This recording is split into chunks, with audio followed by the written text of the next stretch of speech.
Bonjour à tous les abonnés, bienvenue sur la chaîne de Lily. Bon, je sais que mon make-up il est très nul, je sais, mais en temps normal même je préfère le naturel, ouais, je préfère vivre la nudité, vivre le naturel, mais étant donné que l'objectif est que vous veniez sur la chaîne et que vous restez, il fallait bien que je fasse un effort. Donc s'il y a quelqu'un qui passe par là et qui veut me proposer du maquillage, il n'y a pas de problème, hein, je suis de tout suite, on va faire ça bien. Mais en attendant, trêve non. Bah, nous sommes que mercredi, je tourne cette vidéo, c'est un mercredi, mais ma semaine fut tellement mouvementée de lundi à mercredi, mais j'ai vécu des choses, mais j'ai failli rendre l'âme, merci Seigneur, j'ai failli rendre l'âme. Je vais vous raconter parce que ce sont des choses qui vous font péter des câbles. Première histoire qui nous montre que vraiment, des conneries. Ah! Premièrement, bon, je rentrais à la maison, j'étais sortie, voilà, j'ai fini ce que j'avais à faire, je rentrais, j'étais au Carrefour Ndogoti, à Douala, au Cameroun. J'étais donc à Ndogoti, je vais prendre la moto de Ndogoti pour aller où je partais. Je stoppe donc mon moto, destination, prix, ok. Je monte, on avance, devant toujours, on était toujours dans Ndogoti, on avance, on voit Ben Skinner qui porte des t-shirts parce que nous sommes en pleine campagne électorale ici au Cameroun. Les élections présidentielles c'est le mois prochain, le 7 octobre. Donc nous sommes en pleine campagne électorale, chacun tire la couverture de son côté pour se faire voter et tout. Donc moi, simple citoyenne qui vit sa petite vie tranquille, sa meilleure vie, je prends ma moto, j'ai mes lunettes de soleil, j'ai ma musique dans mes écouteurs, je suis là, tranquille. Soudainement, je vois les motos, je vis les motos qui commencent, qui fusent, qui roulent, ils font le désordre, ils font le klaxon en route et tout.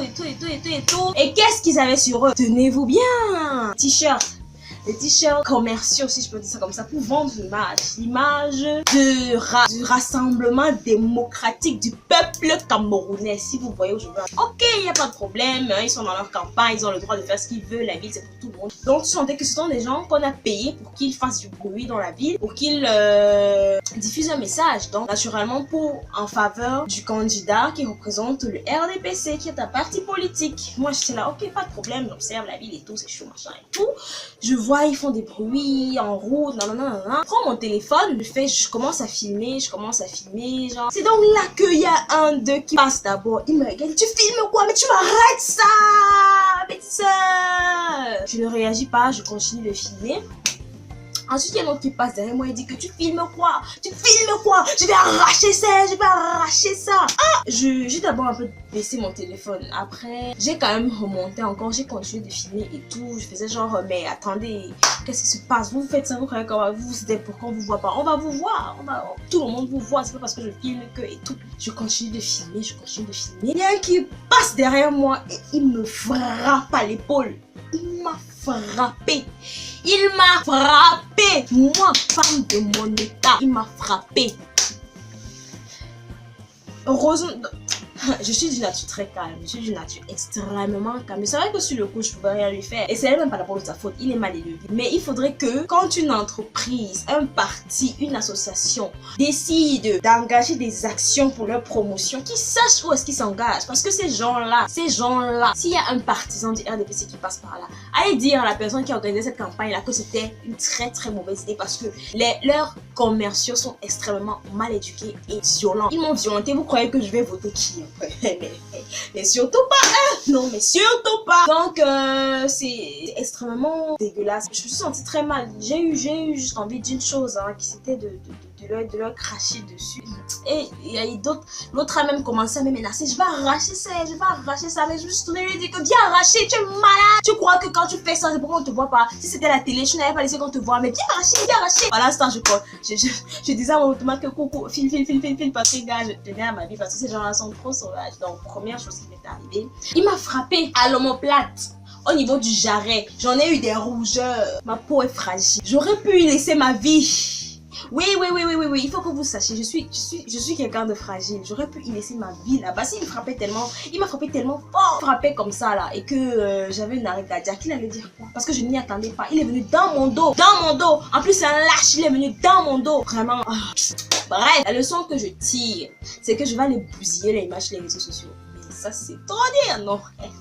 non mais je vais quand même m'exprimer. Je vais m'exprimer sur les réseaux sociaux. Je vais entendre ce que les gens du parti vont dire, mais qu'ils sachent d'abord que ça fait un gros mauvais point. Ne serait-ce que pour moi, pour ma mère, parce que ma mère, elle ne serait pas d'accord avec le fait qu'on frappe sa fille. Donc ça leur fait déjà un mauvais point pour leur campagne électorale.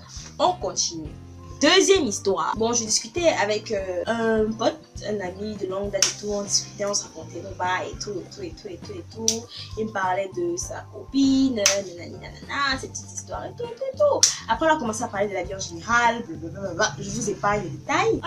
La vie en général, les filles et les garçons, les relations, la tromperie, la fidélité. Voilà là où ça s'est gâté. Le gars me dit, oui, je sais, je respecte les femmes, je suis aussi un féministe et tout, nanani, nanana. Mais quand une femme trompe un homme, ça veut dire que l'homme n'assure pas au lit. Alors que quand c'est l'homme qui trompe la femme, on peut dire que c'est normal. Parce que l'homme a envie de changer, de changer. Mais quand c'est la femme qui trompe l'homme, c'est extrêmement sale, c'est dégueulasse, c'est nanani nanana, il doit aller en enfer. Alors que quand c'est l'homme qui trompe, c'est devenu normal. Je lui ai dit, tu veux me faire bavarder, hein. Tu veux me faire bavarder. Tu dis ça comme ça parce que tu veux que je bavarde, alors je vais bavarder. Mais regardez-vous. Regardez-vous dans les miroirs. Regardez-vous dans les miroirs. Ceux qui soutiennent l'idée selon laquelle quand un homme trompe, c'est normal. Mais quand c'est une femme qui trompe, elle est sale. Elle est indigne. Elle perd sa valeur. Feminist. A person who believes in the social, political and economic equality of sexes. Le sexe ne fait pas perdre la valeur d'une personne. Le sexe, c'est le sexe. C'est pas parce que tu as eu un rapport sexuel que tu n'as plus de valeur. Sachez-le, mesdames. Sachez-le, messieurs. C'est un choix. Le sexe est un choix. Sauf pour les violeurs, vous irez en enfer. Deuxièmement, d'accord avec le fait que la fête de la femme soit mal. Je suis d'accord que c'est mal, je suis d'accord que ça se fait pas, que c'est pas bien. Mais je suis pas d'accord avec le fait que l'infidélité de l'homme soit devenue comme normale. Mais pourquoi? Personne ne veut qu'on le ou bien qu'on la trompe. Tu trompes ton gars, mais il a mal, mais tout comme toi, tu trompes ta go, mais elle a mal, je le comprends. C'est mal, que ce soit pour un homme, que ce soit pour une femme, c'est mal. J'ai déjà eu des discours comme quoi, non, quand c'est l'homme, on peut comprendre et tout, mais quand c'est la femme, c'est sale. Moi, si ma femme me trompe, je la quitte, nanani, nanana. On va se quitter. On va tous se quitter entre les trompeurs et les trompés. Si c'est ça, si c'est comme ça qu'on veut évoluer. Les femmes sont là pour pardonner vos infidélités, mais vous êtes là, quand une femme, quand elle a aussi un dérapage, vous êtes là, nanana. Que ce soit donc clair, que personne ne trompe plus. Parce que, moi je parle même de l'Afrique là. Je suis en train de parler de mes frères et de mes soeurs africains. Parce que c'est ici qu'il y a ce genre de choses. Parce que vous voulez toujours croire. Trop de charge mentale chez les femmes. Trop de charge mentale chez les femmes. Si vous voulez vous dire que c'est une vidéo féministe, tant pis, j'assume. Mais il faut qu'on arrête avec ce genre de stéréotypes. L'infidélité de la femme est tout aussi mal que l'infidélité de l'homme. Là, nous sommes en train de parler de droits sociaux. Parce que dans la société, cette base de nos vies, ce socle de nos croyances et de nos vies dans la société. Une femme qui est infidèle, c'est extrêmement mauvais.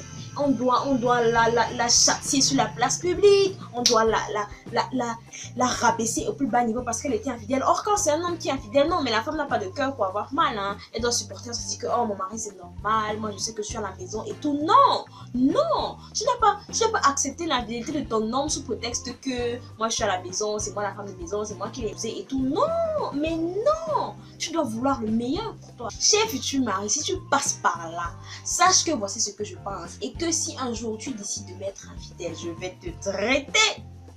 Et s'il arrive que, bon, moi, non, ça va pas arriver. Bon, c'est ce que je voulais dire, hein. Il faut arrêter avec les stéréotypes, il faut arrêter avec les clichés, il faut arrêter de juger. Chacun vit sa vie. Si tu sais que toi, tu vas pas faire, ne juge pas autrui, tu peux donner un conseil. Et c'est de l'injustice. On appelle ça de l'injustice. La société est injuste. Injuste. Dans la Bible, que tout le monde ouvre tous les jours, là, on prend la justice, non?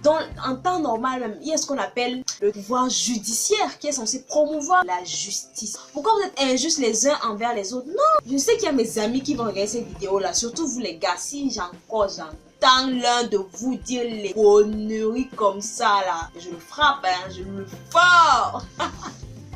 Non mais non, ça me sortait déjà par les oreilles, par les narines, par la bouche, par les fesses, ça me sortait de partout, ça m'énervait. Donc je fais une petite vidéo en guise de rappel ou en guise de sensibilisation des droits dans la Déclaration universelle des droits de l'homme. Le premier article, tout homme est égaux en droit. Les droits sociaux, politiques, économiques, en droit, tout homme est égaux en droit. Donc les droits d'une femme sont les mêmes que les droits d'un homme. Vous n'avez pas le droit, non, vous n'avez pas le droit, il n'y a pas ça dans la Déclaration universelle des droits de l'homme. Vous n'avez pas le droit de vous lever le matin, de dire que si une femme trompe, c'est mal, on doit. Sinon d'abord, je n'importe quoi, ça n'amène à rien. On est là, on veut faire que le pays évolue, on veut que augmenter la puissance de frappe de notre armée, on veut faire des efforts dans l'éducation des enfants pour qu'ils puissent bien gouverner le pays demain, on veut évoluer numériquement. On a des problèmes bien plus importants que ça. Et vous aussi dans vos vies, vous avez des problèmes bien plus importants que ça. Donc c'est tout pour cette petite vidéo, j'espère qu'elle vous aura plu et j'espère que vous avez compris où je voulais en venir. C'est vrai que j'ai fait beaucoup d'exagération, mais le fond quand même il est là. C'est un message particulier que je veux faire passer et sincèrement qu'on arrête cette injustice là à tous les niveaux, pas seulement entre les hommes et les femmes, à tous les niveaux, les enfants, les vieux et tout, qu'on arrête cette injustice. Et si chacun dans sa vie essaie de promouvoir ne serait-ce qu'un tout petit peu l'injustice, vous allez voir. Donc le changement commence chez nous, chez moi. Le changement commence chez toi qui regarde la vidéo. Donc si tu fais un effort, ça va pousser une autre personne à faire un effort. Ainsi de suite, et on va y arriver, j'en suis sûre. Portez-vous bien et prenez soin de vous. Bisous, à bientôt pour une prochaine vidéo.